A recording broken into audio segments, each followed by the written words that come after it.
Hello नमस्ते दोस्तों, this is Raunak sir और मैं आप सबका स्वागत करता हूं आपके प्यारे प्लेटफॉर्म आलसी इंजीनियर पे। दोस्तों यार, फर्स्ट ईयर इंजीनियरिंग का मैथमेटिक्स 1 और वो भी जितने सारे मैथमेटिक्स वाले सब्जेक्ट है वहां पे यूनिवर्सिटी ने एक नया ही ट्रेंड लाया था, वो था एमसीक्यू वाला।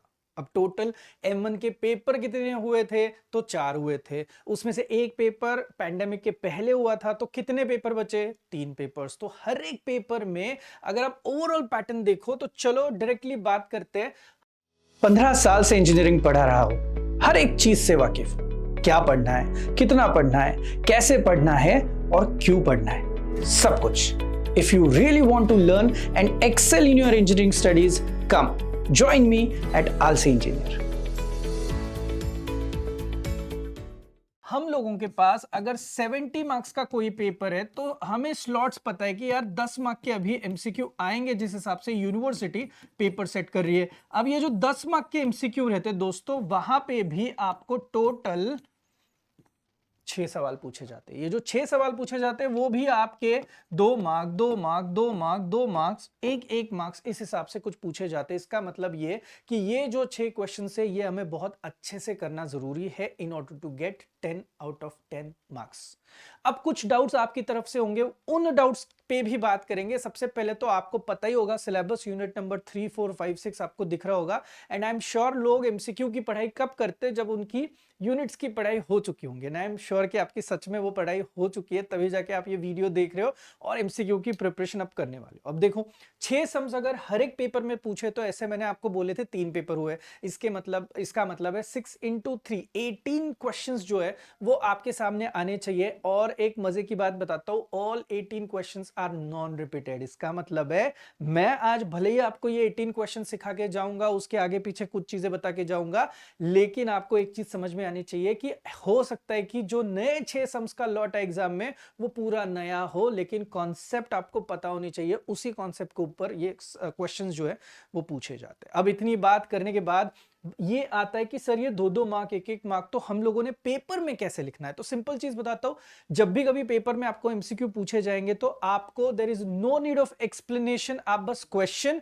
उसका correct option, question correct option, question correct option इतना भी लिखोगे तो भी इट इज मैंडेटरी कि आपको उसके पूरे मार्क्स मिलेंगे। There is no explanation needed. I repeat, there is no explanation needed. अब बोलोगे सर फिर आप कैसे सिखाओगे? आप डायरेक्टली एबीसीडी करोगे, 1 2 3 4 टिक करके बताओगे? तो नहीं भाई, मैं आपको डिटेल में एक्सप्लेन करूंगा, बिकॉज मैंने वीडियो में भी बोला है। आप अगर थंबनेल देखोगे तो step by step with Raunak sir बोला हुआ, इसका मतलब है मुझे तो सिखाना ही पड़ेगा। तो चलिए शुरुआत करते हैं। पेन पेपर आपके सामने रखिएगा और हर एक यूनिट के बारे में आपको बेसिक अंदाजा तो होगा ही होगा।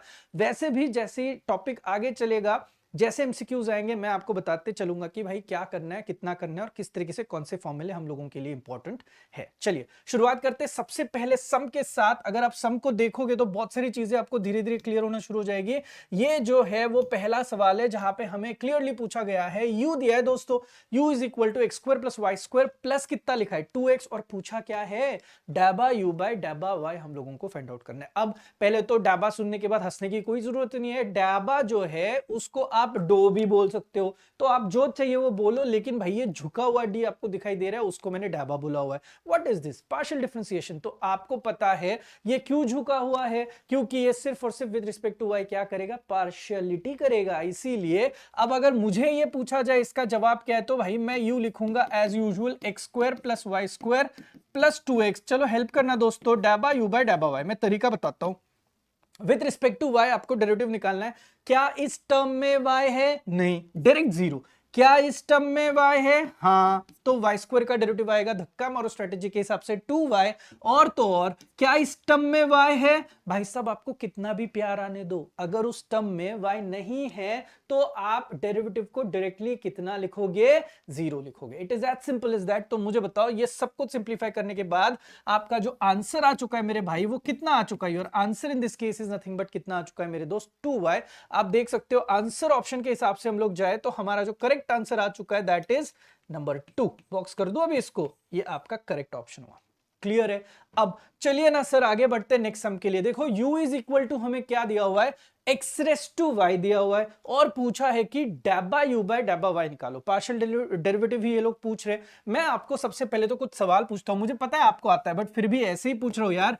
D by d x of x raise to n, ये एक स्टैंडर्ड डेरिवेटिव है, आपने सुना ही होगा। तो एक्स रेस टू एन का डेरिवेटिव जो आता है धक्का मारो स्ट्रेटेजी के हिसाब से आता है n x raise to n minus one. और इसी के साथ मुझे एक और प्यारी चीज आपको पूछनी है, ए रेस टू एक्स का डेरिवेटिव क्या है। मेरे सामने कुछ बच्चे ऑलरेडी बैठे हुए, क्या मुझे बता सकते हो ए रेस टू एक्स का डेरिवेटिव क्या आता है? E raise to x is, very good, e raise to x into क्या आता है, उसका आंसर log a आता है। तो this is how we go for the derivative of this particular part. Now a raise to x और x raise to n ही क्यों लिखा सर आपने? अब आप बहुत ध्यान से देखना, मैं जो चीज आपको बताने वाला हूं शांति से। यहां पे हमें किसकी वैल्यू दी है दोस्त? u की वैल्यू दी है। What is value of u? That is x raise to y, correct. पूछा क्या है? डैबा u बाय डैबा y पूछा है। सच्ची में बताइयो, क्या आपको इस टर्म में है एक ही टर्म, क्या उसमें y दिखाई दे रहा है? ऑफ कोर्स y दिखाई दे रहा है, लेकिन y कहां है? टेरेस पे ना भाई। तो y टेरेस पे है, तो थोड़ा इन दोनों को देख लीजिए। यहां पे with respect to x derivative कर रहे तो x तो ग्राउंड पे, सही है ना। यहां पे with respect to x derivative जब चल रहा है तो x की टर्म टेरेस पे दिखाई दे रही है। Absolutely yes. तो यहां पे आपका d by d x of a raise to x के लिए जो फॉर्मेट आया वो सेम फॉर्मेट यहां पे रेप्लिकेट होगा मेरे भाई। इसका मतलब ये your answer in this case is x is considered as a in this case which is constant, right. So x raise to y into आप यहां पे क्या लिखोगे मेरे भाई? log x लिखोगे। आई रिपीट, ये जो फॉर्मेट है ये क्लियरली कंपेयर होने वाला है इसके साथ, और फिर जाके आपको आपका आंसर मिलने वाला है। Are you guys getting my point? एक और चीज सर, ये जो y जमीन पे होता तो क्या होता? मतलब ये सम अगर y रेस टू x आया होता तो मेरे भाई this would have treated like d by d x of x raise to n, जहां पे x के लिए डेरिवेटिव चल रहा है और x कहां पे है? ग्राउंड पे। आई एम श्योर आपको ये एनोलॉजी समझ में आई होगी। विद दिस क्या हमारे पास कोई ऑप्शन है? जल्दी से देख लेना। x रेस टू y और साथ में क्या लिखा है दोस्त? log x। इसका मतलब है the option is clearly with us and our answer in this case is nothing but option number क्या आएगा मेरे भाई? 2 आएगा। Is that clear? Sorry, option number 3 आएगा। I am sorry. चलो next sum number 3। u is equal to y raise to x दिया हुआ है, देन हमें फाइंड आउट करने के लिए पूछा हुआ है डैबा u बाय डैबा x। आई एम श्योर अब आप थोड़ा तो स्मार्ट बन चुके होंगे। मैं खुद यहां पे लिख रहा हूं भाई साहब, u इज इक्वल टू कितना लिखा है? y raise to x। मुझे क्या चाहिए? डैबा u बाय डैबा x। सच्ची बताओ, विथ रिस्पेक्ट टू क्या डिफरेंशिएट करना चाहते हो? x करना चाहते हो, और इसमें क्या x की टर्म है? हाँ। कहां पे है? दो ऑप्शन, ग्राउंड या टेरेस। टेरेस पे, तो आपको पता है अगर ये चीज टेरेस पे है तो आप इसका भी आंसर क्या लिखोगे? y raise to x into क्या आएगा? log y आएगा। इसके लिए आप रेफरेंस क्या लोगे दोस्त? आपका रेफरेंस क्लियरली ये रहेगा, d by d x of a raise to x is equal to, लिखा था ना अभी a raise to x into क्या है दोस्त? I am sorry, a raise to x into क्या है दोस्त? log a। Is that clear to you? समझ में आया? आसान है। इसका भी आंसर ऑप्शन जो आएगा y raise to x log y is number 3। चलिए नेक्स्ट सम के लिए आगे बढ़ते हैं। Number 4, if u is equal to x cube plus y cube, then हमें पूछा है डैबा स्क्वायर u बाय डैबा x डैबा y निकालो। भाई साहब ये डबल डेरिवेटिव है, वो भी पार्शियल डेरिवेटिव है, तो अब इसको धीरे धीरे करना है। आप पीछे से आया करो। पीछे से कैसे आते हैं सर? देखो यहाँ पे पहला जो एंड में जो दिखाई दे रहा है वो डैबा y दिखाई दे रहा है कि नहीं? तो आप क्या करो, सबसे पहले आपको u दिया अगर है तो आप u को लिख दो, x cube plus y cube लिख दिए। अब आपको करना क्या है? डैबा u बाय डैबा y पहले फाइंड करो। क्या इसमें आपको y की टर्म दिखाई दे रही है? पहले में तो नहीं है, दूसरे में है, तो answer is 3y square. Are you guys getting my point? अब अगर आपको यहां पे इसका with respect to y derivative आ चुका है तो मुझे बताओ कितना पार्ट आ चुका है? एक डैबा u और एक डैबा y। अब चाहिए कौन? डैबा x भी तो चाहिए ना। तो अब आप इसको एक और बार डिफरेंशिएट करिएगा, लेकिन दिस टाइम व्हाइल डिफरेंशिएटिंग आप उसको डिफरेंशिएट करिएगा विद रिस्पेक्ट टू x। तो आपको ये मिलेगा, देखो तो सही, क्या ये जीरो में आपकी कोई, अरे विद रिस्पेक्ट टू x चल रहा है ना, क्या यहां पे कहीं पे x की टर्म है? नहीं। क्या यहां पे कोई x की टर्म है? नहीं। तो कहीं पे भी x की टर्म नहीं है, तो अपना कुछ नहीं जा रहा है। अपन यहां पे डायरेक्टली आंसर को कितना लिख सकते हैं? 0 लिख सकते हैं। Are you guys now getting my point? इसका मतलब है ये जो आप कर रहे हो इसे हम लोग डैबा स्क्वायर u बाय डैबा x डैबा y तो लिखेंगे लिखेंगे, ये 0 और यहां पे कोई भी x की टर्म ना होने की वजह से 0। इसका मतलब है फाइनल आंसर इज 0। तो आपका जो आंसर ऑप्शन आएगा that would be nothing but number 4। Are you guys really getting my point? Theme समझ में आई? सब कुछ समझ में आ रहा है? चलो ना सर नेक्स्ट सम करते। अब आई एम श्योर आपको पता चला होगा हम लोगों ने टॉपिक स्विच किया हुआ है, अगर आप देखोगे तो जल्दी से देख लो। u is given x square minus y square, v is given 2xy, then the value of क्या पूछा है देखो, डैबा of u comma v upon डैबा ऑफ x कोमा y, क्या कहते हैं इसको, this is known to be as Jacobian. समझ रहे हो ना ये। अब सर जैकोबियन हम लोगों ने नाम ही पहली बार सुना है भाई, ऐसे मत करो, आपको बहुत सारे प्रीवियस कॉन्सेप्ट्स पता होने चाहिए आपके टॉपिक के, तो इसीलिए ये अगर हम लोग जैकोबियन की बात कर रहे हैं तो बताओ J इज इक्वल टू, इस केस में मुझे बताइए u और v आपके पास है ना। एक काम करते हैं, मैं लिख देता हूं सिक्वेंशियली, u की वैल्यू बताइए x square minus y square, v की वैल्यू बताइए 2xy बराबर। बताइए मुझे इसमें ओनर कौन है, u and v are the owners, और टेनेंट कौन है, एक्स और वाई। मतलब ओनर और टेनेंट की कॉन्सेप्ट मैंने आई थिंक स्ट्रेटेजी में भी बताई है, मैं वापस आपको बताता हूं। हमें क्या करना होता है, हमें जे को लिखना होता है तो कुछ ना कुछ डैबा में नीचे और कुछ ना कुछ डैबा में ऊपर लिखना पड़ता है। तो ऊपर हमेशा ऐसी टर्म दो जो कि डिपेंडेंट है, मतलब कि यू किससे और किससे बना है भाई, एक्स और वाई से, v किससे बना है, एक्स और वाई से। तो u और v जो होंगे वो अपने ओनर्स रहेंगे, और x और y जो रहेंगे वो अपने क्या रहेंगे दोस्त, टेनेंट रहेंगे। अब बताइए इसको आपको लिखना है तो आप इसको डिटरमिनेंट फॉर्मेट में लिख सकते हो, आई एम श्योर आप लिख सकते हो। बताइए ये आएगा ux uy vx vy, पता है ना ये। इसको कैसे वर्कआउट किया जाता है भाई, डाबा sorry dhaba u by dhaba x हो गया, ये डाबा u बाय डाबा y हो गया, डाबा v बाय डाबा x हो गया, और डाबा v बाय डाबा y। जल्दी से बताइए विद रिस्पेक्ट टू x अगर मुझे इसका डेरिवेटिव लेना है, क्या u आपके पास है, ओरली बताइए, u आपके पास है, with respect to x derivative बताइए जल्दी से, क्या आएगा 2x आएगा, उसके बाद इसमें तो x की टर्म नहीं है तो 0। अब इसी u का with respect to y derivative बताइए कितना आएगा, -2y आएगा, सही है ना। v का with respect to x derivative करोगे तो विद रिस्पेक्ट टू x का डेरिवेटिव 1 होने की वजह से 2y आ जाएगा, और विद रिस्पेक्ट टू y करोगे तो यहाँ पे क्या हो जाएगा 2x हो जाएगा। चलिए जल्दी से क्रॉस मल्टीप्लाई करते हैं, आई एम श्योर आपको आता है क्रॉस मल्टीप्लाई करना, that is 4x into x square ना, माइनस ऑफ यहां पे आ जाएगा -4 और कितना आएगा वाई स्क्वायर आएगा। जल्दी से बताइए if I take 4 in common, मुझे मेरा आंसर जो दिखाई देगा वो दिखना चाहिए था एक्स स्क्वायर प्लस कितना दिखना चाहिए था दोस्त, y square. 4 into x square plus y square, कोई ऑप्शन है अपने पास, ऑफ कोर्स है। तो our answer option in this case is nothing but कितना आया भाई, number 1। Are you guys getting my point. अरे मजा आ रहा है, जैकोबियन करने में आपको मजा जरूर आया होगा, स्टैंडर्ड फॉर्मूला पता चला ही होगा, देख लो। नंबर 6, x is equal to uv, y is equal to u by v, कितना सिंपल दिया है। अब पूछा क्या बताओ, देन द वैल्यू ऑफ क्या पूछा है, जल्दी से बताओ, डैबा ऑफ uv अपॉन डैबा ऑफ xy। भाई थोड़ा पॉज लो, थोड़ा दिमाग चलाओ, कैसे मुझे बताओ। यहां पे इंडिपेंडेंट वेरिएबल्स कौन है, x सॉरी डिपेंडेंट वेरिएबल कौन है, x किससे बना है, u और v से, y किससे बना है, u और v से। इसका मतलब है आपका एक्चुअल में ओनर कौन है, x और y है। पूछा क्या है देखो, डैब ऑफ uv अपॉन डैब ऑफ xy, इसका मतलब है उन्होंने हमें j नहीं पूछा है, उन्होंने j डैश पूछा हुआ है। मैं बताता हूं आपको, जिनको नहीं समझा उनके लिए, ये देखो x इज इक्वल टू कितना है uv, y is equal to कितना है u बाई v। हमें करना क्या है, जैकोबियन जो होता है वो आइडियली क्या सिखाता है, डैबा of x comma y upon डैबा of u comma v। Sir ये आप अपने मन से क्यों लिख रहे हो, मेरे मन से नहीं लिख रहे हो दोस्त, आप डिपेंडेंसी देखिएगा। जो अकेले होते लेफ्ट साइड वाले उनको हमेशा कहते हैं ओनर, और जो राइट साइड वाले होते जिनसे ओनर बना जाता है उन्हें हम लोग कहते हैं टेनेंट। तो ये डैबा ऑफ एक्स वाई अपॉन डैबा ऑफ uv होगा ना इस वाले सम में। बताओ डिटरमिनेंट फॉर्मेट में कैसे लिखेंगे। बोलोगे सर क्या ये पूछा है, नहीं भाई रुक, ये देख जल्दी से बता, एक्स यू होगा राइट, एक्स वी होगा, वाई यू होगा और वाई वी होगा। चलिए जल्दी से मुझे इसका सॉल्विंग, इसका जो करना है उसके लिए हेल्प करो, कम ऑन। एक्स का with respect to u derivative, क्या इसमें यू है, हाँ आंसर इज वी। एक्स का with respect to v derivative, क्या इसमें वी है, हाँ आंसर इज यू।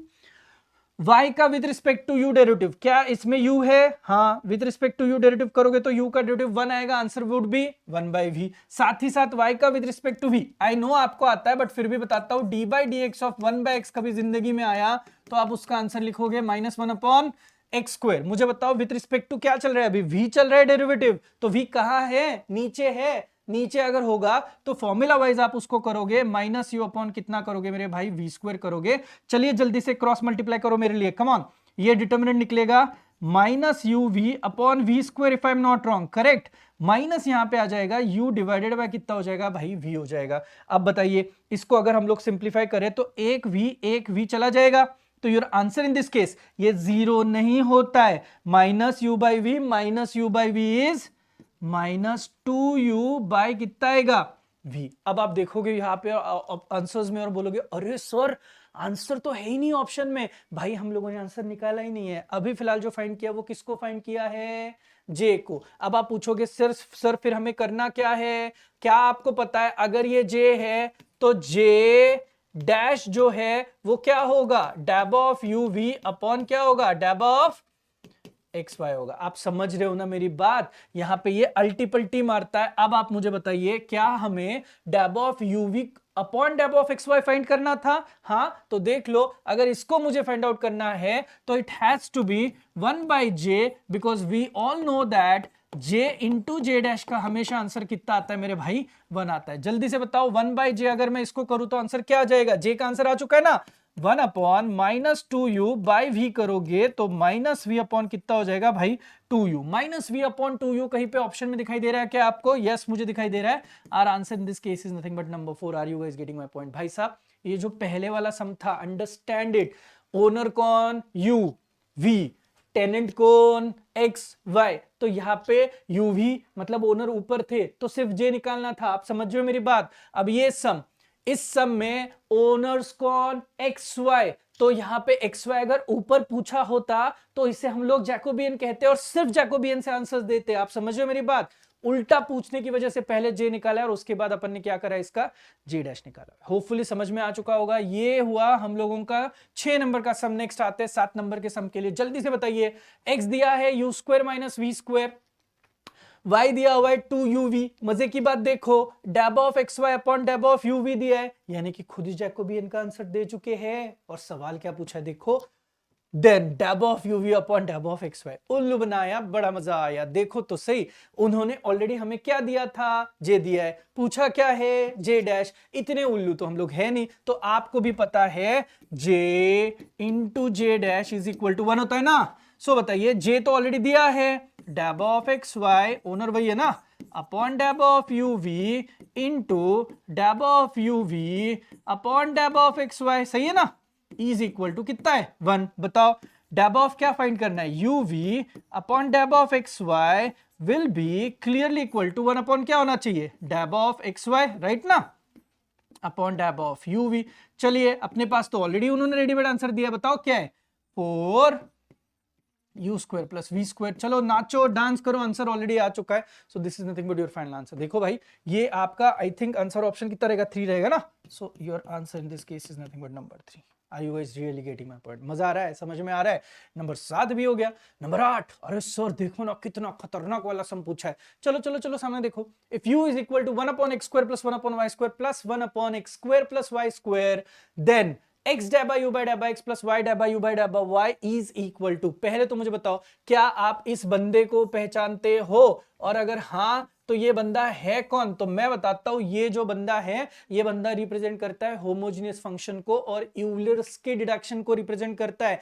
किसको रिप्रेजेंट करता है, यूलर्स के डिडक्शन को। अब आप मुझे बताइए, अगर ये यूलर्स को रिप्रेजेंट करता है तो यूलर्स का थ्योरम हमें क्या कहता है, x डैब बाई यू बाई डैब बाई एक्स प्लस वाई डैब बाई यू बाई डैब by y is always equal to. अब ये डिपेंड किसके ऊपर करता है, आपके u के ऊपर। अब खुद u है या यहाँ पे कोई फंक्शन बन रहा है, नहीं बन रहा है, सिर्फ u है, तो आप इसको क्या लिख सकते हो, इज इक्वल टू हमेशा क्या होता है आपका nu होता है। अब आप बोलोगे सर वाओ आंसर तो आ चुका है आपका, तो u इधर पे मैचिंग मैचिंग दिखाई दे रहा है। अब सवाल क्या बचा है, n कौन है, क्या होता है n, n is nothing but degree ना मेरे भाई। तो अगर आप देखोगे मैं डायरेक्टली लिखूंगा u is equal to 1 upon x square plus 1 upon y square plus 1 upon x square plus y square. चलिए बताइए, इसका डिग्री नीचे देखो कितना है 2, इधर पे भी 2, इधर पे भी 2, ये सब ऊपर अपन लिखेंगे एज यूजुअल। तो ये डिग्री इसका कितना हो गया -2, इसका भी -2 और इसका भी कितना हो गया -2 हो गया ना।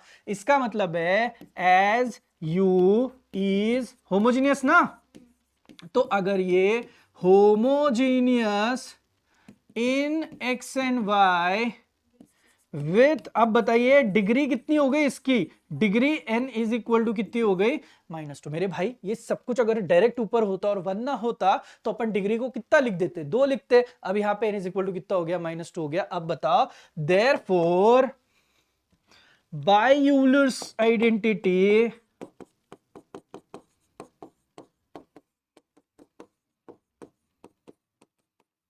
जल्दी से बताइए, your answer would be x डैबा u बाय डैबा x प्लस y डैबा u बाय डैबा y, करेक्ट है ना, is equal to n u. अब बताओ x डैबा u बाय डैबा x प्लस y डैबा u बाय डैबा y इज इक्वल टू -2 और यहाँ पे लिख दिया है u। Are you guys getting my point? आया समझ में, क्लियर हो? अब ये -2u कहाँ पे भाई, अपना आंसर ऑप्शन 2 रहेगा ना यहाँ पे। So that's it, this is how we solve it. और सर कुछ और सम दिखाओ ना सर। चलो लो भाई एक और सम ले लो। u इज इक्वल टू क्या दिया है अभी, सेकंड इनवर्स ऑफ क्या लिखा है, x square plus y square upon कितना लिखा है, x square x y square, then find the value. वापस देखो, आपकी नजर इतनी तेज होनी चाहिए। ये वापस बंदा जो आया, ये किसका बंदा आया, यूलर्स का ही बंदा आया। और आपको पता है अब ये जो सेक इनवर्स है, सामने देखो ये जो सेक इनवर्स है, ये इधर पे चला जाएगा तो सेक यू हो जाएगा ना, तो ये अब फंक्शन हो गया। ये सिर्फ अच्छा खासा प्यारा सा यू नहीं रहा। तो यहां पे आपको जो फॉर्मेट यूज करना है वो एक्स डैबा यू बाय डैबा एक्स प्लस वाई डैबा यू बाय डैबा वाई, सही है ना। बताओ क्या था, n f of u upon क्या हुआ करता था, एफ डैश ऑफ यू ना। सो ये कुछ इस तरीके का फॉर्मेट आपका बनता है। अब देखो मैं स्टेप बाय स्टेप जा रहा हूं, सब लोग सामने देखो। u is equal to sec inverse x square plus y square upon x y square, correct हो। बताओ सेक इनवर्स इधर चला जाएगा तो फंक्शन ऑफ u बन ही जाएगा ना। Sec of u is equal to x square plus y square upon x y square. चलो मेरे साथ जल्दी से बताओ इसका डिग्री क्या हो सकता है, कितना दिमाग लग रहा है आपका, बताओ। ये दोनों का डिग्री 2 2, मतलब न्यूमरेटर का डिग्री कितना हो गया 2, डिनोमिनेटर देखिए ये 1 और ये 2 कितना हो गया 3। इसका मतलब है एक का डिग्री 2 और नीचे वाले का डिग्री 3। इसका मतलब है ओवरऑल करोगे तो ये डिग्री के हिसाब से -1 हो जाएगा ना यहाँ पे। इसका मतलब है एक्स स्क्वायर और एक्स क्यूब के हिसाब से जब हम लोग सोचते तो एक्स रेस टू -1 हो गया ना इनडायरेक्टली। तो यहाँ पे आपको अब पता होना चाहिए एज, चलो सामने देखो क्या लिखूं, एज एफ ऑफ यू होगा ना अभी, as f of u is homogeneous in x and y with कितनी भाई degree, with degree n is equal to कितनी हो गई, -1 हो गई। आपको चाहिए तो मैं ऐसे दिखा सकता हूं, ये एक्स स्क्वायर इधर से निकालो, यहाँ पे 1 प्लस वाई स्क्वायर, भाई ये ऑर्थोडॉक्स मेथड है भाई दिस।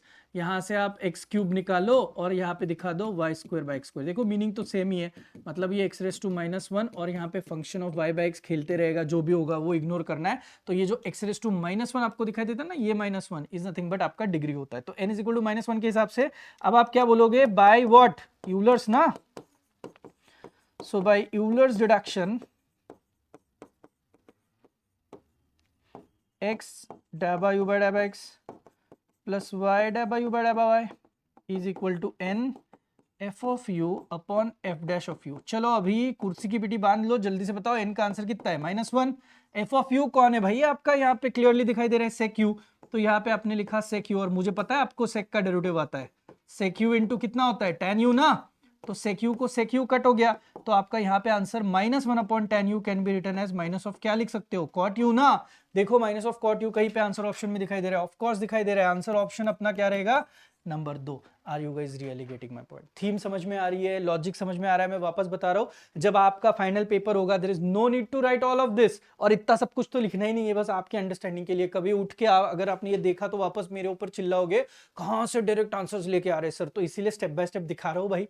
नेक्स्ट नंबर 10, समझ ही चुके होंगे कि टॉपिक चेंज हो चुका है, और ये जो टॉपिक आ चुका है दैट इज अपना प्यारा टॉपिक जहां पे मैट्रिसेस यूज होता है और रैंक निकलती है और बहुत सारी चीजें होती है। चलिए जल्दी से बताइए, a system of linear equations ax is equal to b where b is a null matrix. देखो कहानी में मस्त वाला ट्विस्ट है, ax इज इक्वल टू कितना बोला है b, लेकिन b के बारे में दिया है वो कौन सा मैट्रिक्स है, 0। इसका मतलब ये indirectly ax is equal to 0 हुआ ना। अब आपको मैं बताता हूं, देयर आर दो लोग, एक होता है ax is equal to b और एक होता है ax is equal to 0, direct 0। यहां पे ये नॉन जीरो कंसिडर करके चलो तो इसे हम लोग कहते हैं नॉन होमोजेनियस सिस्टम, करेक्ट है, और इसे हम लोग कहते हैं होमोजेनियस सिस्टम। देखो बस फॉर योर अंडरस्टैंडिंग, हम मुझे पता है मैं ये कर चुका हूं, सिखा चुका हूं, या फिर ऑलरेडी आपको ऐप पे दिखाई देगा, या फिर आपने खुद भी पढ़ा होगा। आपको पता है आपके लीनियर सिस्टम का टेबल कैसे होता है, चलो 2 मिनट सामने देखो। लीनियर सिस्टम्स में आपके टोटली 2 टाइप निकलते हैं दोस्त, एक जो है उसे हम लोग कहते हैं non homogeneous, am I correct, और दूसरा जो होता है उसे हम लोग कहते हैं होमोजीनियस। सामने मुझे ये ट्री कंप्लीट करते, चलो हेल्प करो आप लोग, एक बार ये ट्री कर ली ना, बहुत सारे सवाल जवाब अपने निकल जाएंगे। उसके बाद इसके दो टाइप्स होते हैं, एक तो सिस्टम क्या रहेगी भाई, कंसिस्टेंट, या फिर आपकी सिस्टम क्या रहेगी भाई, इनकंसिस्टेंट रहेगी। और सबसे बड़ी बात बता दूं, जब भी कभी आपकी सिस्टम होमोजीनियस होती है, दुनिया की सारी homogeneous systems are always consistent, right. अब आपको कुछ चीजें तो यहां से दिखना भी शुरू हो गया। अब सर जी ये कंसिस्टेंट है तो फिर क्या, फिर वापस इसके दो वर्जन्स आते। एक तो इसका सॉल्यूशन होगा ट्रिवियल, ट्रिवियल का मतलब होता है यूनिक सॉल्यूशन, और दूसरा होता है नॉन ट्रिवियल।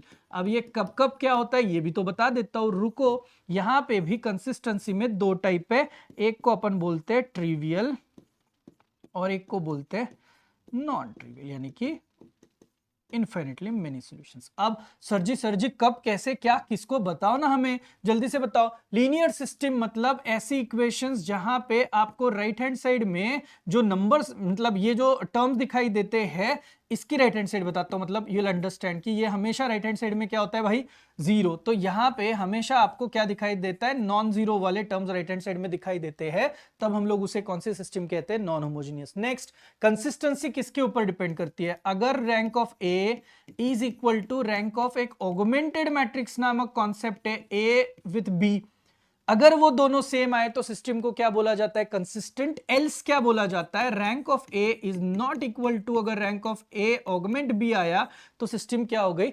इनकंसिस्टेंट। और इनकंसिस्टेंट सिस्टम को वहीं पे स्टॉप किया जाता है, उसका कुछ हम लोग हल नहीं निकाल सकते। Having said this, homogeneous system is always consistent, तो कुछ चेक करने की जरूरत नहीं है। यहां पे एक ट्रिक होती है, यहां पे अगर आपका डिटरमिनेंट, अगर आपका इक्वल टू जीरो आया तो इनफाइनेटली मेनी सॉल्यूशंस आते हैं, और अगर नॉट इक्वल टू जीरो आया तो इसका सॉल्यूशन ट्रिवियल होता है। और ट्रिवियल मतलब x is equal to zero, y is equal to zero, z is equal to zero, ऐसे सॉल्यूशंस आपके यहाँ पे आना शुरू हो जाता है। तो भाई ये ट्री बहुत जरूरी है। बोलोगे सर आपने थ्योरी में तो सिखाई होगी ना, सिखाइए भाई, लेकिन एमसीक्यूज के लिए देखो कितने सवाल निकल सकते हैं, यहाँ से फटाफट फटाफट सवाल निकल सकते हैं। तो इसीलिए बस मैंने आपको ये ट्री बताई। ये ट्री इन जनरल इस यूनिट के लिए है, बस इस वाले सम के लिए नहीं है। Understand this. चलो, a system of linear equation ax is equal to B. अब मुझे बताओ, ये b खुद जीरो बोला है, तो खुद जीरो मतलब ये ax is equal to zero हो गया ना, ये ax इज इक्वल टू, समझ रहे हो ना।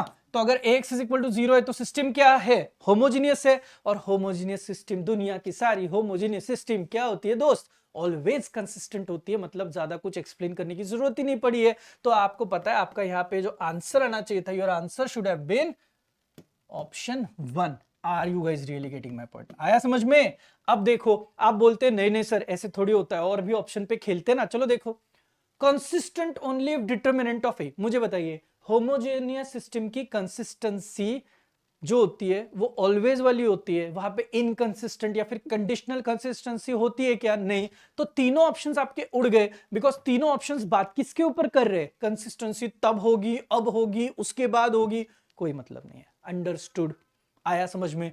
चलो ना सर 11th नंबर के लिए जाते हैं अभी। ये तो बहुत प्यारा सम है। फॉर व्हाट वैल्यूज ऑफ के होमोजेनियस सिस्टम, कुछ तो सिस्टम दिए, हैज इनफाइनाइटली मेनी सॉल्यूशंस। रुको रुको रुको, आपके प्यार के लिए इधर पे जाता हूं।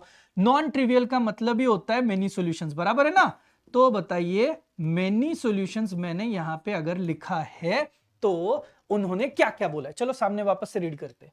कौन सी सिस्टम है, होमोजीनियस। जल्दी से बताओ, होमोजीनियस सिस्टम कंसिस्टेंट होती है, उन्होंने खुद बोला है। उसके इनफाइनेटली मेनी सॉल्यूशंस है, तो रिवर्स इंजीनियरिंग करो। कब इनफाइनेटली मेनी सॉल्यूशंस रहेंगे मेरे भाई, जब आपकी सिस्टम का डिटरमिनेंट, एग्जैक्टली डिटरमिनेंट क्या होना चाहिए, जीरो। तो अब मुझे बताओ, जितना मुझे डेटा दिया हुआ है उस डेटा को मद्देनजर आप खुद मुझे बताइए। इक्वेशंस लिखता हूं, चलो सामने देखो। This minus z is equal to zero, 3x plus 8y minus 3z is equal to zero, right. 2x plus 4y plus k minus 3 into z is equal to zero. देख रहे हो। अब जल्दी से बताओ, आप इसका एक फॉर्मेट निकाल सकते हो ना, ax is equal to zero वाला। जल्दी से बताइए, a क्या होगा, 1 2 माइनस 1, 3 8 माइनस 3, 2 4, और क्या हो जाएगा, k माइनस 3। और यहाँ पे आ जाएगा whatever x y z, आपको जो लेना है आप ले लो। यहाँ पे इज इक्वल टू ये हो जाएगा 0 0 0। अब मुझे बताओ, हाँ, अपन को क्या लिखना है, फॉर कौन से सॉल्यूशन से ये, फॉर इनफाइनाइटली मेनी सॉल्यूशंस बोला है ना, for infinitely many solution determinant of A must be equal to क्या होना चाहिए, 0। पहले तो मुझे बताओ क्या आपके पास ए है, सिर्फ इसका डिटर्मिनेंट इज इक्वल टू 0 करना है, तो बताओ डिटर्मिनेंट इज इक्वल टू 0 कैसे कर सकता हूं। ये देखो 1 लिखा, 2 लिखा, -1 लिखा, 3 लिखा, 8 लिखा, -3 लिखा, 2 लिखा, एक गलत वैल्यू लिखोगे ना भाई आप गए काम से, इज इक्वल टू 0। चलो डिटर्मिनेंट बता दो, आई नो आपको आता है, बताओ बताओ बताओ। 8 इंटू क्या आएगा, k -3 minus of minus plus 3 into 4 हो जाएगा ना, -2 एज इट इज, ये रो ये कॉलम चला गया, तो 3 इंटू के -3 बराबर, एंड माइनस ऑफ माइनस हो जाएगा +6 हो जाएगा। करेक्ट लिख रहा हूं मैं, देखो एक बार, ये वापस -1 हो गया, ये और ये चला गया, ये 12 और ये 16 हो गया, सो दिस इज 12 - 16 हो गया। ये सब कुछ आंसर अपने को इक्वल टू क्या करना है दोस्त, 0। चलिए सिंप्लीफाई करके बताओ, ये हो जाएगा 8k, डायरेक्ट कर लू, 8k -24 + 12, करेक्ट, -2 और ये 3 था शायद ना, 3 ही था, हाँ, तो ये माइनस साइन और 2 इंटू 3 6 कर लू, सो -6k कर लू, और ये 2 3 3 मतलब 3 3 जा 9, 9 2 जा 18, 18 माइनस माइनस मतलब +18 हो गया, -2 इंटू यहाँ पे 6 कर दू, वैसे भी चलता है ये -12, वैसे तो बढ़ाया मैंने पर ठीक है चल, ये -4 और ये +4 हो जाएगा, यहाँ पे टोटल इज इक्वल टू 0 हो जाएगा। चलो सिंप्लीफाई करते, होपफुली अपन कर पाए इसको। 8k - 6k करोगे तो 2k आएगा, राइट। उसके बाद ये देखो ये देखो ये देखो, +12 को -12 जाते हुए दिखाई दे रहा है मुझे, कुछ और हो रहा है यहाँ पे, -24 + 22 is -2 is equal to 0, so 2k is equal to 2 हो गया, और k इज इक्वल टू कितना मिल रहा है मुझे, तो फिलहाल k की वैल्यू कितनी मिल रही है, 1 है क्या भाई ऑप्शन में, है, तो आंसर ऑप्शन कितना है आपका, आंसर ऑप्शन 2, जहां पे k की वैल्यू कितनी आ रही है, 1। एक और चीज, ये करते हुए मेरे से कम ज्यादा हो सकता है, आपसे नहीं होना चाहिए, तो अच्छे से डिटर्मिनेंट निकालो, सारी चीजें अच्छे से सिंप्लीफाई करो, प्लस माइनस में थोड़ी गड़बड़ हुई ना आपके मार्क्स चले गए। मैं आपको बताता हूँ यहाँ पे तो ठीक है, मैं अगर होता तो k इज इक्वल टू 1 के साथ k इज इक्वल टू -1 भी ऑप्शन देता। तो दिक्कत क्या होती है, कभी कभी ये प्लस माइनस इतना खराब हो जाता है, हम लोग यहाँ पे गलती से +2 कर देते हैं, वो इधर चला जाता है, वो -2 दिखता है, -2/2 होता है -1, और -1 ऑप्शन में भी दिखता है, हमें लगता है वाह एक नंबर बढ़िया चीज हो गई, तो ये गलत है, अंडरस्टैंड दिस। आपको भी पता चला होगा जो सम थोड़े बड़े दिखाई दे रहे, वो सारे सम जो है वो ऑफकोर्स आपके 2-2 मार्क्स के सम्स रहेंगे, समझ आ रहा है। नेक्स्ट चलिए ना सर, नेक्स्ट करते हैं। अब आप देख लो, c1x1 + c2x2 = 0, कहां देखा है भाई, वेक्टर लीनियरली डिपेंडेंट है या इंडिपेंडेंट है, मैंने बोला है स्ट्रैटेजी में, तो ये ओरिंग को ओरिंग वही आता है, इससे बड़ी बात है नहीं है। तो देखो भाई, सवाल भी है और एमसीक्यूज भी है। c1x1 + c2x2 where x1 x2 are non-zero vectors, c1 c2 are constants, then x1 and x2 are linearly independent if, मुझे बताओ, अगर मुझे x1 और x2 के बीच में कोई रिश्ता नाता नहीं चाहिए, तो मुझे बताओ, मैं आपको एक रैंडम एग्जांपल देता हूं, अगर मैं 2x1 + 3x2 लिख रहा हूं, तो मुझे बताओ x2 निकालने के लिए x1 की टर्म इधर लेके कुछ एडजस्टमेंट करनी पड़ेगी, x1 निकालने के लिए x2 की टर्म इधर लेके एडजस्टमेंट करनी पड़ेगी, मतलब डिपेंडेंसी आई ना। डिपेंडेंसी कब हटेगी, जब दोनों इंडिविजुअल तरीके से काम कर रहे हैं, यानी कि दोनों का एक दूसरे के साथ कोई रिश्ता नाता नहीं रहेगा। वो कब नहीं रहेगा, जब c1 भी 0 होगा और c2 भी 0 होगा। इसका मतलब है हमें c1 और c2 बोथ 0 चाहिए। देखो आपको कहां पे मिल रहा है, c1 c2 बोथ 0, ऑप्शन 4 देख लो, या आप बोल सकते हो only at c1 = c2 = 0 vectors x1 and x2 are independent. आपको भी पता चला होगा अभी कि ये जो है, ये ऑफ कोर्स आपके 2 मार्क का सवाल नहीं होगा, ये आपके 1 मार्क का ही सवाल होगा, राइट। चलो next, A is orthogonal matrix, 1 mark का सवाल है वापस। A is orthogonal matrix then A inverse is equal to, बताओ जल्दी से। इन जनरल हमें पता है फॉर एवरी मैट्रिक्स, चलो सामने देखो, ये तो भाई ये तो डेफिनेशन ही पूछ लिया, अच्छा हुआ। For every matrix A into A inverse is equal to कितना होता है, I होता है, सही है ना। फॉर ऑर्थोगोनल मैट्रिक्स क्या होता है, orthogonal matrix A into A transpose होता है ना आपका I, सही है ना। अब मुझे बताओ, कंपेयरिंग दिस टू, बताओ क्या रिलेशनशिप मिल रही है आपको, फ्रॉम 1 एंड 2 हमें क्या मिल रहा है, A को A मैच हो रहा है, I को I मैच हो रहा है, इक्वल टू को इक्वल टू मैच हो रहा है। इसका मतलब है A inverse is equal to क्या आना चाहिए, 80। देखो सवाल क्या पूछा है, A inverse is equal to क्या आएगा, 80 आएगा ना भाई। ये देखो number 2। Are you guys getting my point? मजा आ रहा है? Next, for a square matrix M of order 2, matrix है M नामक order 2, some of the diagonal elements, अच्छा, sum of the diagonal element कहीं नाम सुना है? इसे कहा जाता है, it is known as trace, no, is 4 और determinant of M has been given 3, then the characteristic equation is equal to, बताओ कैरेक्टरिस्टिक इक्वेशन, ऐसे ऐसे बढ़िया बढ़िया वर्ड सुने कहां पे आपने? वो टॉपिक कौन सा था? आइगन वैल्यू आइगन वेक्टर वाला था ना। तो मुझे बताइए, फॉर M विच इज 2/2 ना, जल्दी से बताओ कैरेक्टरिस्टिक इक्वेशन क्या होती है? Lambda square minus S1 lambda plus determinant of M हो जाएगा ना अभी, ये इज इक्वल टू 0। सच्ची मुच्ची बताओ, lambda square as it is given data में से हमें क्या क्या दिया है? Sum of the diagonal element यानी कि ट्रेस, ट्रेस को ही हम लोग S1 बोलते हैं ना दोस्त, और डिटरमिनेंट ऑफ M तो वैसे भी दिया हुआ है, दैट इज इक्वल टू 3। इससे प्यारा सम हो ही नहीं सकता भाई। 4 हो गया, ये लैम्डा हो गया, प्लस 3 हो गया 0। अब उठो नाचो देख लो, lambda square minus 4 lambda plus 3 आपको कहां पे दिखाई दे रहा है? एक ही जगह पे। ऑप्शन नंबर कितना आएगा आपका? 2। अरे मजा आया, समझ में आया? This is all eigen value eigen vector का सम है भाई, समझ में आना ही चाहिए था। Next, if eigenvalue of a square matrix is 0, if one of the eigenvalue consider कर लो, then A is, अब बहुत सारे इश्यूज दिए हुए, पहले तो आपको उसके मीनिंग पता होना चाहिए। देखो तो क्या पहले उन्होंने क्या कहा है इसके ऊपर बात करते, रुको। A is non singular, non singular का मतलब पता है आपको? डिटरमिनेंट जो होता है वो 0 नहीं होता है। A इज ऑर्थोगोनल का मतलब A inverse is equal to 80 होता है। A इज सिंगुलर इज का मतलब होता है determinant of A is equal to क्या होना चाहिए आपका? 0। अब उन्होंने क्या बोला है? One of the matrix, one of the eigen value is 0, सही लिखा है ना उन्होंने? One of the eigen value ही 0 है। अब आपको पता है, आपको पता है आइगन वैल्यू के दो रूल्स, मैं आपको बताता हूं regarding eigen values.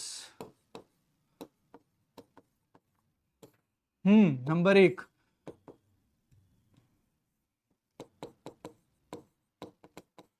Addition of eigen values क्या होता है हमेशा? इज इक्वल टू क्या होता है आपका? ट्रेस होता है। मतलब क्या होता है? आपके आपके सारे डायगोनल एलिमेंट का समेशन होता है, राइट? उसके बाद ये अब सीक्रेट है, ये देख लो, ये सीक्रेट है, multiplication of eigen values is equal to, किसी को मत बताइए, इज इक्वल टू हमेशा क्या होता है? डिटरमिनेंट ऑफ ए। अब सच्ची मुच्ची बताओ, अगर वन ऑफ द वैल्यू 0 है तो एडिशन में तो कोई फर्क नहीं पड़ता है। लेकिन देखो सपोज 4 वैल्यूज आई है, 4 वैल्यूज में से एक वैल्यू 0 आ चुकी है, तो मुझे बताओ इन सब का मल्टीप्लिकेशन करोगे तो इंटू 0 तो होगा ही होगा ना। तो मुझे बताओ ये मल्टीप्लिकेशन ऑफ आइगन वैल्यूज का आंसर कितना आएगा इस केस में? Eigen value 1, eigen value 2, eigen value 3 into 0 होगा ना। सो सबको 0 से मल्टीप्लाई करने के बाद आंसर तो पूरा 0 ही होगा। कौन 0 हो रहा है? डिटरमिनेंट 0 हो रहा है। इसका मतलब ही क्लियर है, डिटरमिनेंट 0 अगर हो रहा है तो ए आपका 100% कौन सा मैट्रिक्स होना चाहिए? सिंगुलर। घुमा के सम पूछा है, समझ में आया है क्या पूछा है आपको? तो बहुत अच्छी सी प्यारी सी चीज मैंने आपको यहाँ पे बता दी कि रिगार्डिंग आइगन वैल्यूज आपको ये दो रूल्स है जो कि पता होने चाहिए। तो आप बोल सकते हो फॉर, लिख देता हूं एक बार चाहिए तो, मतलब एज मल्टीप्लिकेशन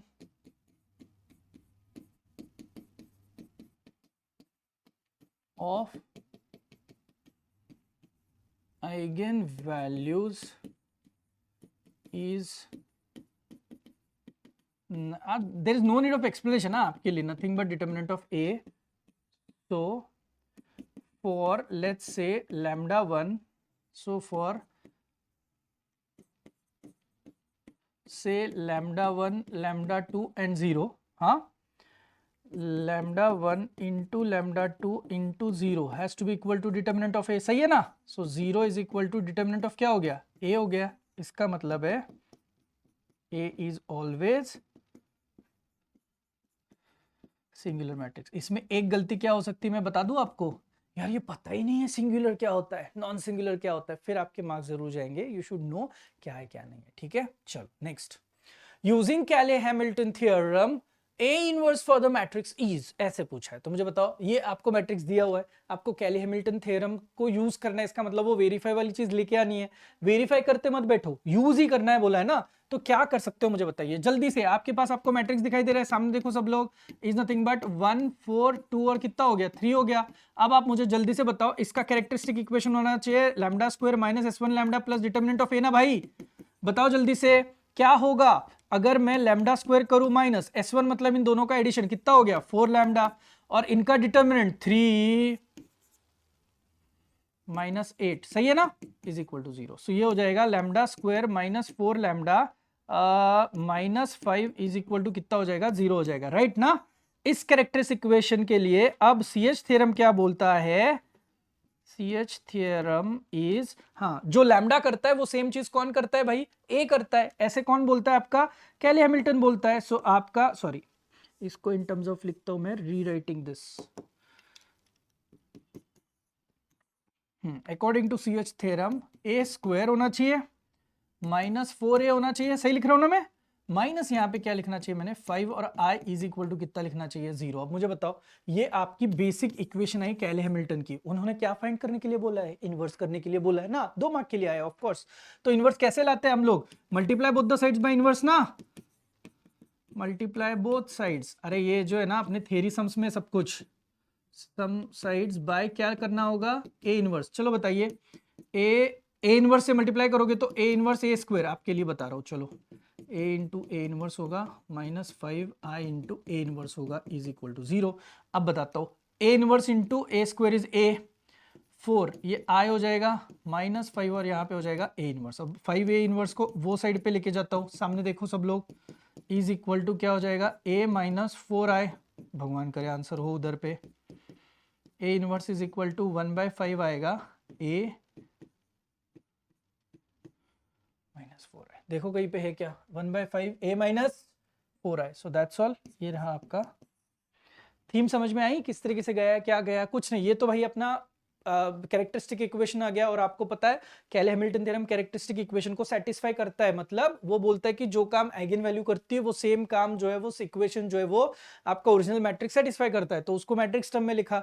अब इनवर्स फाइंड करना था, देखो कभी कभी 2 मार्क के लिए ये सवाल भी पूछा जाता है, the CH theorem equation is करके भी पूछा जाता है, तो ये भी कभी भी ऑप्शन में हो सकता है, वन ऑफ द आपको सम जो है वो यहाँ पे यूज करने के लिए आ सकता है। नेक्स्ट, द क्वाड्रेटिक फॉर्म, भाई बहुत सिंपल है, पता है मुझे, आप सीख चुके हो ये। The quadratic form corresponding to the matrix M, क्या सिखाया मैंने आपको, कुछ दिमाग नहीं लगाना है। अगर आपको ऐसा कुछ आया तो सर ने क्या बोला था, इसको x1 चिपकाओ, यहाँ पे x2, यहाँ पे x3, x1 लिखो, x2 लिखो, x3 लिखो। आपको पता है बस एलिमेंट्स इनके क्या करने के, आपको मल्टीप्लाई करने के। जल्दी से बताओ, the diagonal elements are nothing but आपके सम ऑफ स्क्वायर वाले एलिमेंट्स होते हैं, यानी कि x1 का x1 के साथ मल्टीप्लिकेशन करके उसको 1 चिपकता है, इसका मतलब है इट हैज टू बी, यानी कि इसका क्वाड्रेटिक फॉर्म जो है that has to be 1x1 square, correct. उसके बाद बताइए minus 4x2 square, I know आप लोग अभी सही बता रहे हो, 5x3 स्क्वायर। कोई ऑप्शन कट रहा है क्या, देखो x1 स्क्वायर 1 माइनस 4 5, 1 माइनस 4 5, ये गया है ना, 1 माइनस 4 5 ये रहेगा, ये भी गया। तो आपके पास कितने ऑप्शंस बचे, देखो अभी 2 ऑप्शंस में ही फेंकना है हम लोगों को, कुछ ना कुछ तो होगा ही होगा। अब बताइए, अगर ये 2 ऑप्शंस अपने पास है तो बची हुई चीज कैसे लिखते हैं, इसका क्वांटिटी कितना है 2, इसका भी क्वांटिटी कितना है 2, 2 और 2 कितना लिखोगे 4, 4, और मल्टीप्लिकेशन वाला फैक्टर क्या रहेगा, देखो x2 इंटू क्या रहेगा x1, मतलब x1 इंटू क्या रहेगा x2, यानी कि 4 आना चाहिए था x1 x2। अब देखते ही आपको पता चला होगा, पूरा करने की जरूरत ही नहीं है, there were only 2 options left, no. ये क्या कह रहा है 4x1 x2, ये क्या कह रहा है 2x1 x2। आपका आंसर कितना है 4x1 x2 है ना, तो आपका करेक्टेड आंसर कितना हो गया यहाँ पे, आंसर ऑप्शन 1। समझ में आया। अब उनको बस ऐसे ही, अभी मुझे तो करना पड़ेगा 4x1 x2 plus 6 x1 x3 plus कितना लिख दूं 12 x2 और x3 हो जाएगा। अंडरस्टूड भाई, समझ में आ रहा है, क्लियर हो, ये हुआ आपका क्वाड्रेटिक फॉर्म वाला। नेक्स्ट देख लो, the orthogonal transformation x is equal to py transforms the quadratic form q is equal to कुछ ना कुछ to the canonical form। Canonical form को इस सम ऑफ स्क्वायर वाला फॉर्म बोलते हैं, देखो सबके स्क्वायर्स है, y1 square plus 2y2 square plus y3 square, the rank of the quadratic form is. अब आप सच्ची मुच्ची बताओ, कैनोनिकल फॉर्म का आंसर देख लो जल्दी से, क्या है y1 स्क्वायर, y2 स्क्वायर और y3 का भी स्क्वायर। मैं आपको बताता हूं ये जो कैनोनिकल फॉर्म आप लिख रहे हो q डैश, ये कैसे लिखा जाता है। जैसे आप क्वाड्रेटिक मोड से मैट्रिक्स मोड में आए थे, मैट्रिक्स मोड से क्वाड्रेटिक मोड में जाते आना चाहिए, आते आना चाहिए। 1 2 और ऑफ कोर्स ये क्या होता है आपका 1, सम ऑफ स्क्वायर फॉर्मेट तो यही होता है ना। चाहिए तो ऐसे देख लो, y1 y2 y3 सिखाया था ना अभी अभी, y1 y2 y3, कोई बाकी के एलिमेंट ही नहीं है, तो ये सारे एलिमेंट्स आपके, वैसे भी आपको पता है this is always a diagonal matrix, जो कि ऐसे आता है। मुझे बताओ, खुद बताओ इसका रैंक क्या है। अबे रैंक का मतलब है इसके ओवरऑल रोज माइनस इसकी ऑल जीरो रो। कोई ऑल जीरो में रो है नहीं है, तो इसका रैंक क्लियर कट कितना दिखाई दे रहा है, 3 दिखाई दे रहा है। सो आपका यहाँ पे जो आंसर आना चाहिए था, आप बोल सकते थे रैंक जो आना चाहिए वो कितना आना चाहिए भाई, इसका 3 आना चाहिए। So answer option in this cases भाई, इस वाले यूनिट में ना रैंक है, इंडेक्स है, सिग्नेचर है, बहुत छोटी मोटी वैल्यू कुछ है, क्लास वैल्यू वगैरह कुछ है, तो कुछ कुछ है यहाँ पे बेसिक कॉन्सेप्ट जो कि मैंने अपने नोट्स की पीडीएफ में दिए। आई एम श्योर आपको अब तक जितना मैंने सिखाया सब कुछ समझ में आया है। और जैसे मैंने बोला था देयर आर 18 सम्स, आप देख सकते हो हम लोगों ने अब तक करते करते 18 सम्स खत्म कर लिए। सो इस तरीके से आपका एक बेसिक इंसाइट क्रिएट होता है। आप एक चीज के साथ तो एग्री जरूर करोगे, अगर आपके बेसिक्स क्लियर है तो आपको इसमें से ऑलमोस्ट सम्स आना शुरू हो जाते हैं। कुछ कुछ ट्रिकी है जो कि मैंने जहां जहां पे जगह पे लगता है वहां वहां पे उनके ट्रिक्स आपको बताने की पूरी कोशिश करी। आई एम श्योर सब कुछ तो आपको समझ में आया होगा। दोस्तों अच्छे से पढ़ाई करो, एंड कुछ भी अगर लगा तो आप मुझे कमेंट सेक्शन में जरूर बता सकते हो। मिलते हैं नेक्स्ट वीडियो के लिए, तब तक के लिए थैंक यू सो मच।